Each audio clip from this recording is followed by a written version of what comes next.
Apa bedanya manusia yang the have dengan the rich? Kaum the have adalah kaum berpunya yang cara mendapatkan uangnya bukan dengan bekerja. Seperti anggota parlemen yang mendapatkan uang dari belahan anggaran. Pejabat yang korupsi nyuilin dana proyek. Anak orang kaya karena harta turunan. Intinya adalah harta yang diperoleh bukan karena jerih payah mendapatkannya sendiri. Mereka mendapatkan harta tersebut karena jabatan, karena harta keturunan dari orang tua atau dari kakek, memanfaatkan posisi parlemen atau injek kaki ala preman, atau memanfaatkan jabatan. Itu adalah kaum the have. Kaum the rich adalah mereka yang dengan keringat sendiri tanpa fasilitas, apalagi anggaran daerah, apalagi anggaran pemerintah, mereka dapat hasil usaha dari transaksi bisnis, dari komisi penjualan, dari berinvestasi di tanah, main properti, main saham, dengan modal dikumpulin pelan-pelan dari keringat sendiri, ataupun usaha menghasilkan produk sesuatu,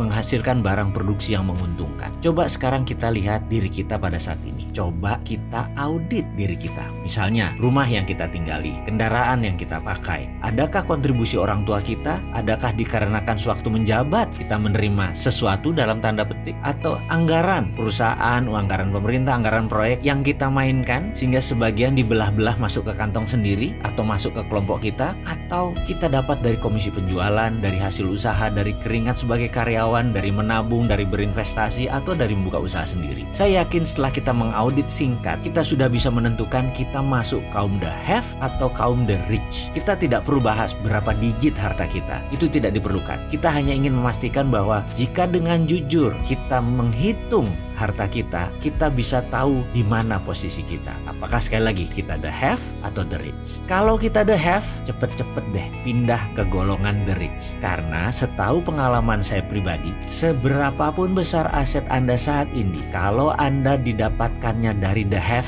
pasti tidak akan sustain, pasti tidak akan everlast, pasti tidak awet, bisa hilang. Yuk jadi kaum the rich yang beramal soleh, rendah hati, dan pembelajar.